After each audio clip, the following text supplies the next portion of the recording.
with that said, though, um, well, I remember my father telling me, my father, the gangster who was a cop, who could have probably been the head of a street gang too, what the cops are a gang. I remember him saying that if you have something to lose, you shouldn't be in spaces with people that have nothing to lose. And when you build your wealth, as you're making your investments and making your money and growing your generational power, you're gonna have something to lose. So when you have something to lose, you can't be in spaces with people that have nothing to lose, because they'll get you doing stuff where you lose everything, they'll lose nothing. So this is why, to some extent, when you get your wealth, you're gonna have to be a little bit protective. Some people might interpret that as being snooty. Well, you done changed. Well, yeah, I have changed. You could have changed with me, but you chose not to. Or you think you better than everybody else. No, I don't think I'm better than everybody else, but I do have more to protect, so therefore I cannot move the same way you move when you don't care about yourself, when you don't value what you have. Maybe you don't value what you have because you've been convinced that you have nothing.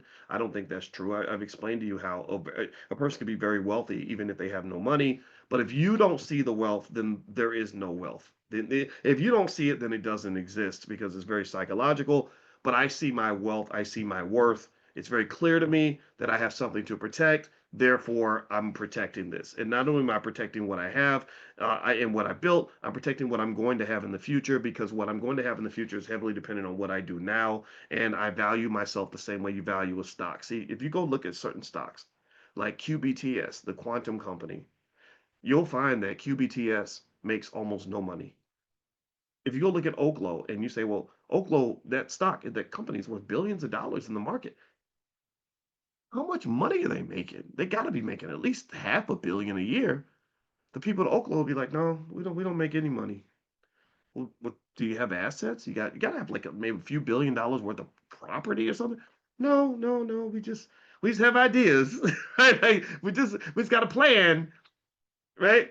That's crazy. That's crazy. But that's how the stock market works, because their wealth isn't just in what they have or what they've built. The wealth isn't the more of the wealth is in what they're going to build. Do you understand? That's where the wealth is at. So for a lot of you, you may not have nothing yet. Especially if you're young and you're in here, you may not have what you're gonna have. But if you see what you're going to have and what you're going to build, then that makes you a very wealthy person, because your wealth is just locked in your potential. And you gotta protect that.